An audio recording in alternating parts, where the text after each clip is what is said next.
I key recorded this whole video and iMovie deleted all 24 minutes of it, so we get to start over. Hey everybody, it's Ava. Welcome back to my channel. Today I am dressed up slightly. I stole this shirt from my mother as Belle to bring you my Beauty and the Beast movie talk. Finally, I saw it again and I took a lot of notes. But it was dark in the theater, so there's very bad handwriting and I didn't know where I was writing, so you can see me writing over myself in places.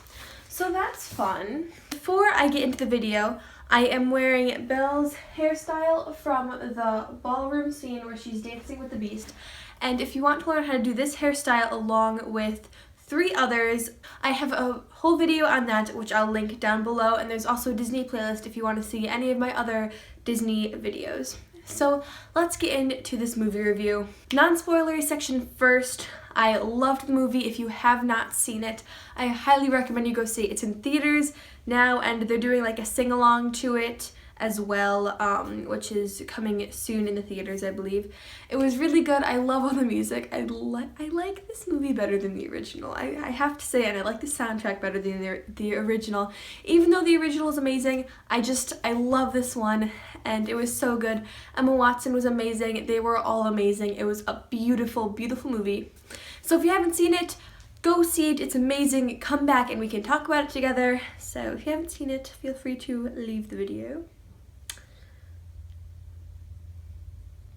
Okay, let's get into the spoiler section. So the movie opens up with the background of the Beast, and we kind of got this in the animated version. We really got to see how the events played out, how selfish the Beast was. We never learn his name, which is kind of weird. I think they should have added somewhere where Belle learned the Beast's actual name so she could refer to him as something other than the Beast. I loved the details throughout the whole movie. You could really tell that it was a really high budget, well-produced movie.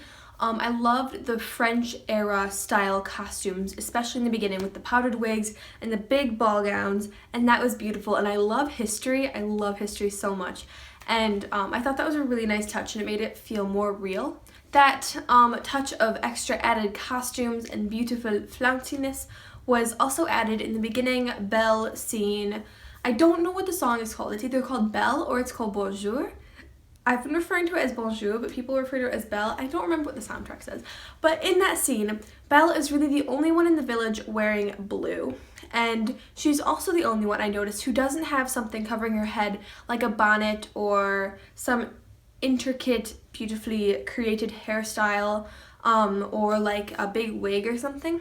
So that makes her really kind of stand out from the crowd, which I really liked. And also in the animated version, she was the only one wearing blue, so that also made her stand out. Emma Watson was so amazing as Belle. Like, I was afraid that I would see her and I would see her as Emma or I would see her as Hermione, but every time I see Emma in her full Belle getup, I think Belle. Like, that is Belle. If I see the animated version, I'm like, who is that? Belle is Emma Watson. But then I'm like, no, that's the original.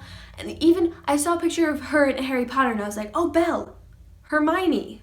I'm like a huge Harry Potter fan, so that's really good that they could kind of wipe her previous like roles away. Not like in a good way, so that we can see her as Belle in this setting, which I loved.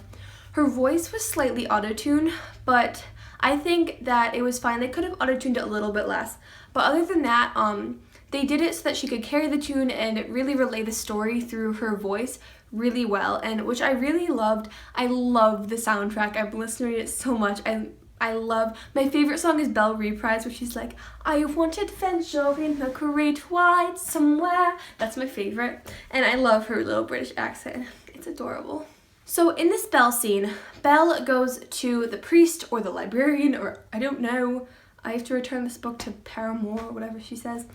And the priest really says that she is the only bookworm in town. And that is kind of the beginning of our theme on education and literacy and how that is important throughout the story. That also comes into play when she makes her washing machine, which I'll get into that in a minute. She's also teaching the little girl to read, and that just relays the importance of literacy as well. I loved Gaston. He was perfect. He is exactly how I imagined him in real life.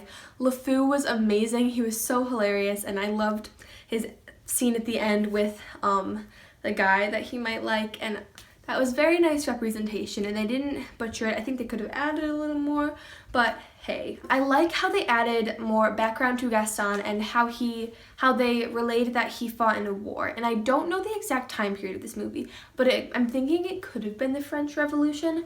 However, I'm not sure. It could have been just a different war, but if it was the French Revolution, that'd be cool. And I love how they add history throughout the musical.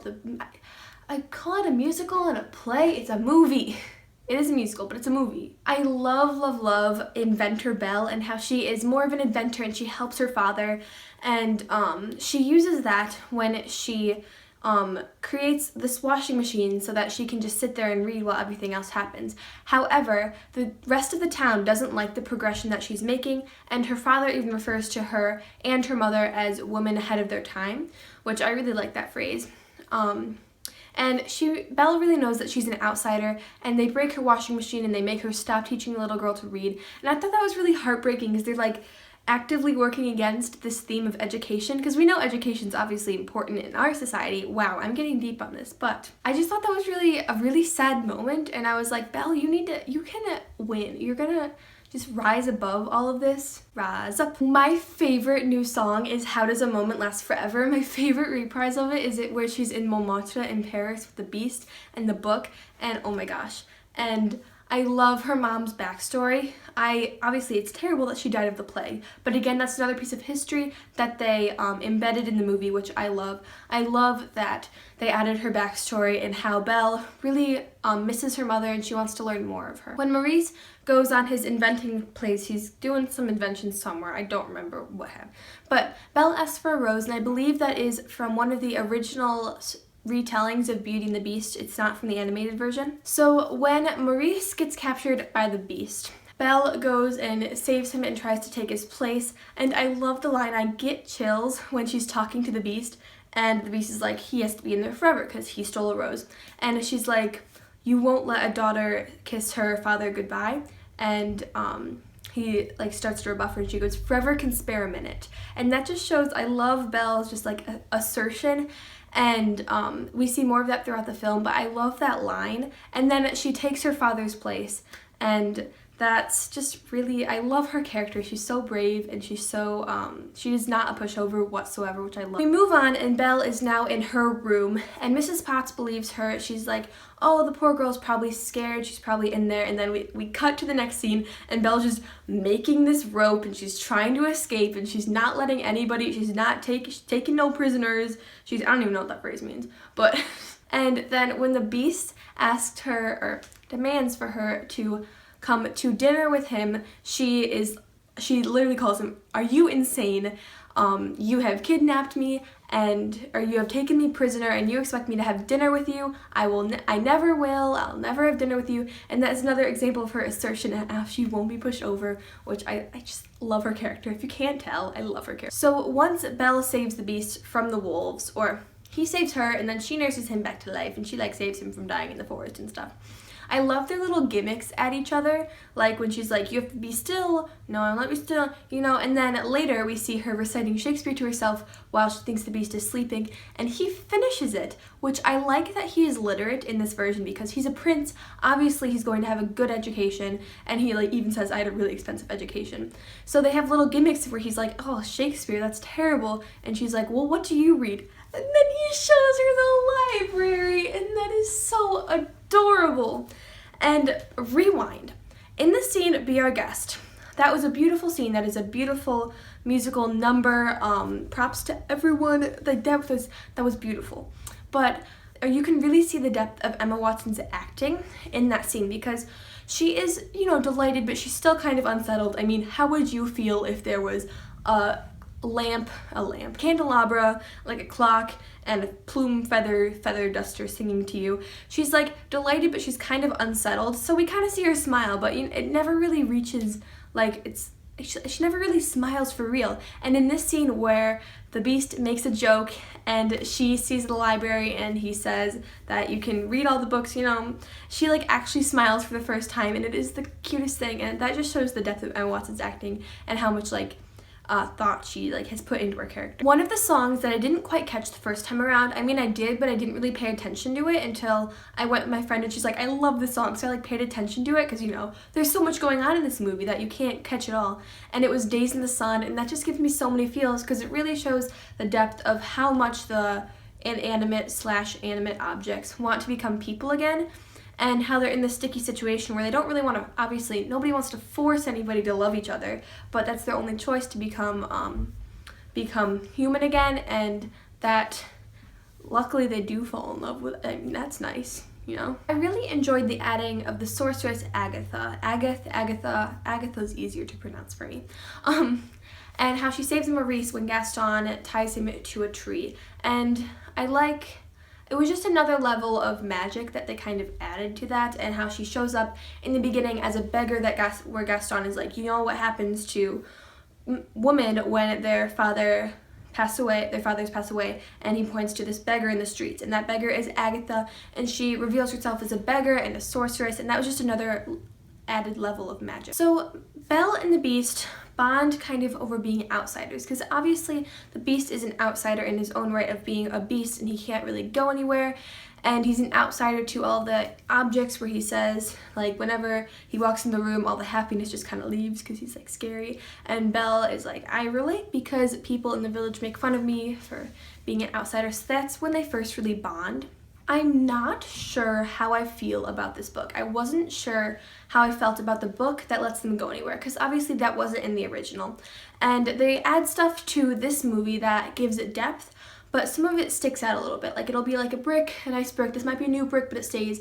Like, the book kind of stuck out. This brick stuck out a little bit. However, that brick slid itself back in when they went to Paris and sang, How Does a Moment Last Forever? Because that, again, I already talked about the plague and how it took Belle's mother, but I liked that. So I can pass the book for now. It kind of unsettled me. It was kind of like, but, you know, in the long run, it was nice. It was appreciative. I enjoyed it. Now we get to the iconic ballroom scene.